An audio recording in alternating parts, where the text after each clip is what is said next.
really just do things differently in French universities. They expect their students to be fiercely independent. There is no such babying allowed, and I use air quotes because their definition of babying is much different than my own. Because really, their definition of babying is holding your hand while you do something difficult, like the visa process.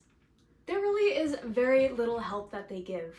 Well, that's not true. There's tons of help, but you have to be the one to go looking for it.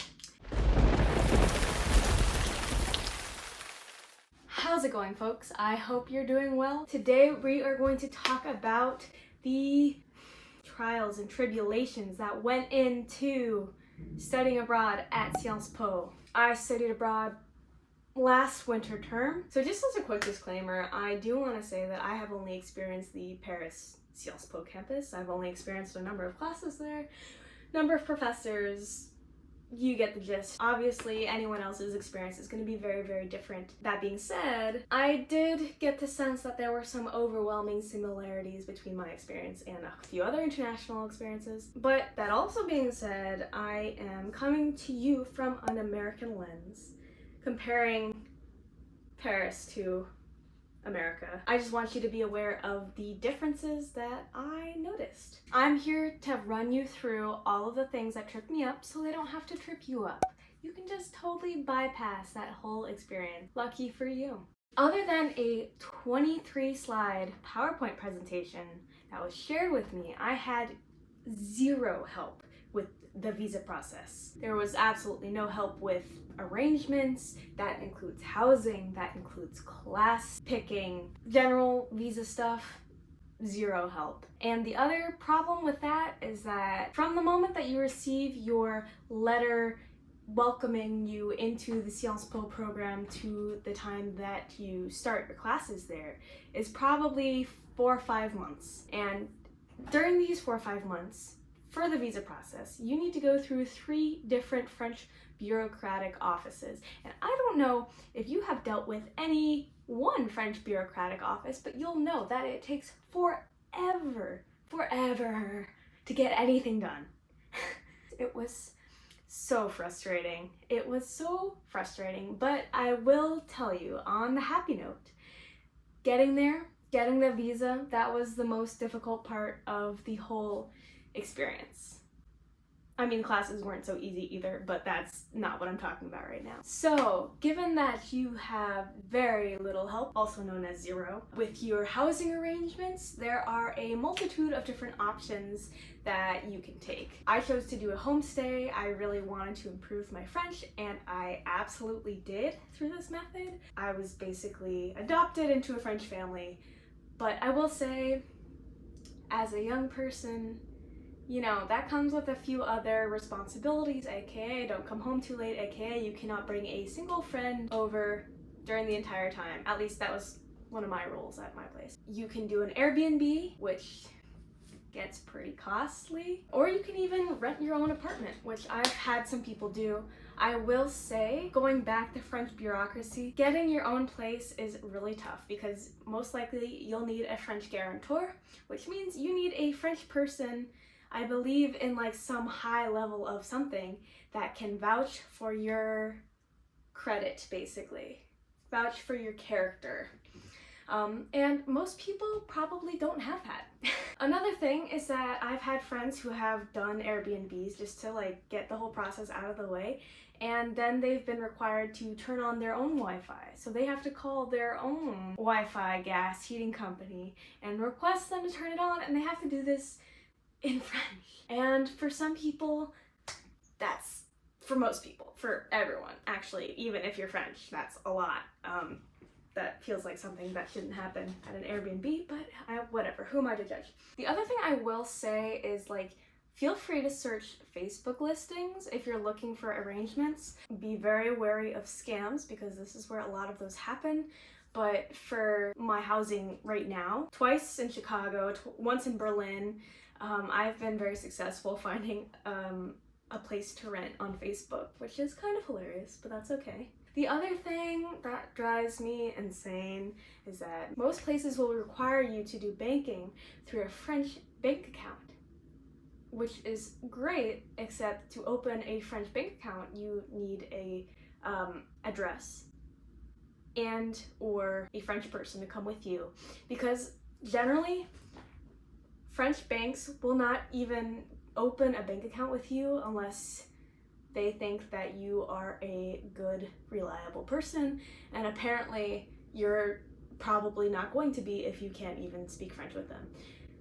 It's a whole thing.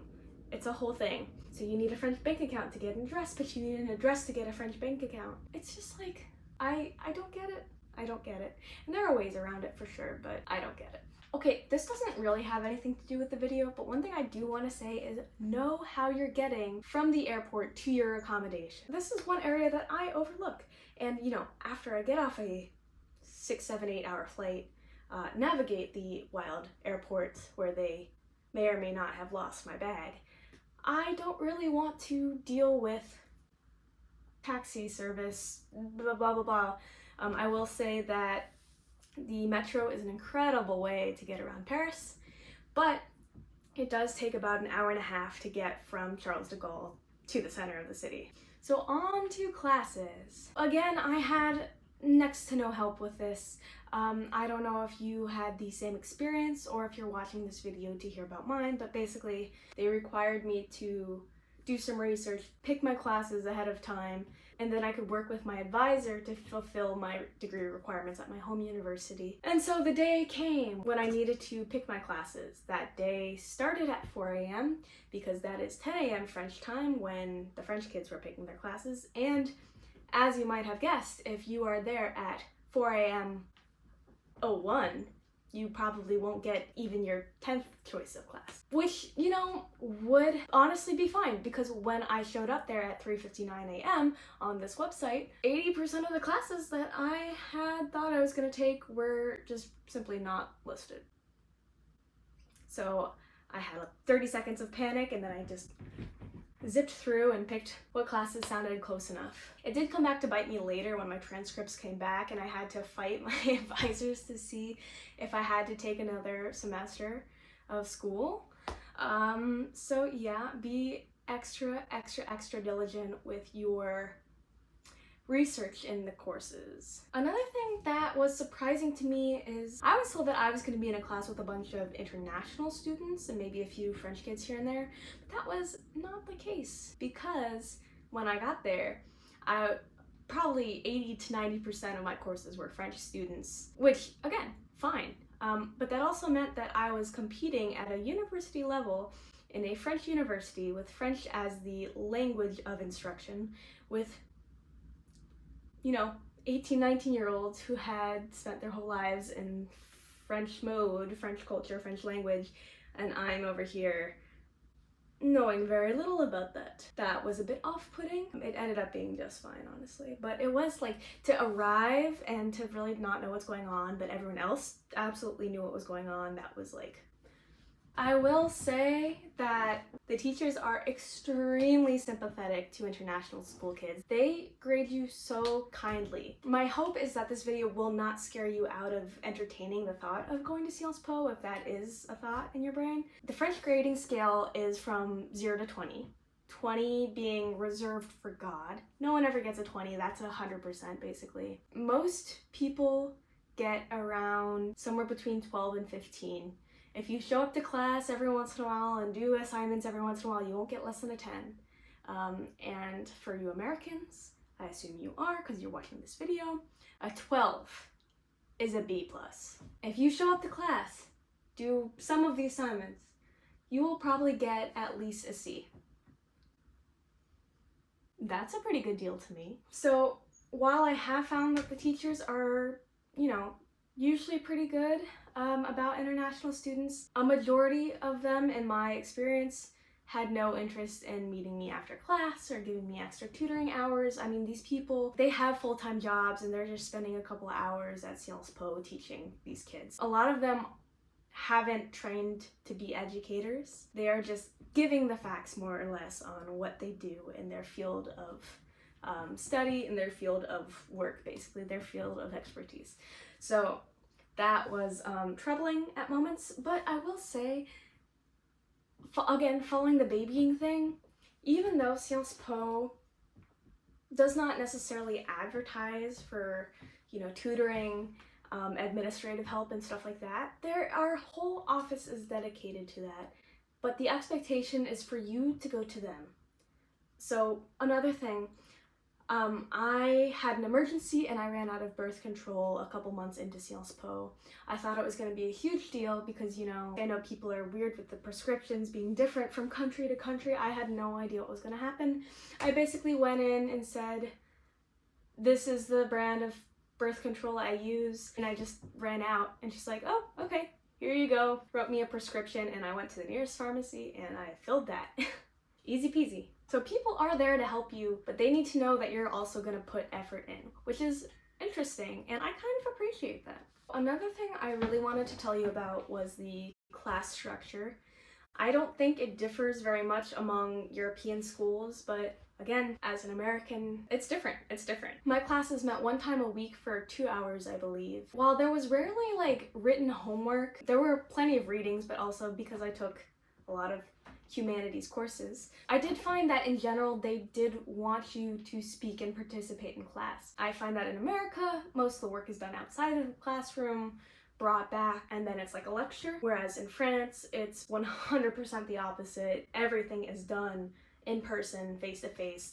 This is the engagement right here. So if you need help, make friends in the class, because even if not everyone knows what's going on all the time, you can fill in each other's gaps. That was not an innuendo. There are tutors, especially foreign language tutors if you're falling behind. There are administrative officers working specifically to help you get settled in. There are people, and while the website isn't always easy to navigate, I am certain that you can get the things you need. So probably one of the most important things I can share with you today is student discounts. Most everything is discounted in Paris if you flash them either a Sciences Po student card or an attestation de logement, which is basically the piece of paper that states, I am living at this location for this amount of time, I have paid, it's official. Most museums are extremely discounted, if not totally free, and these are world-renowned museums.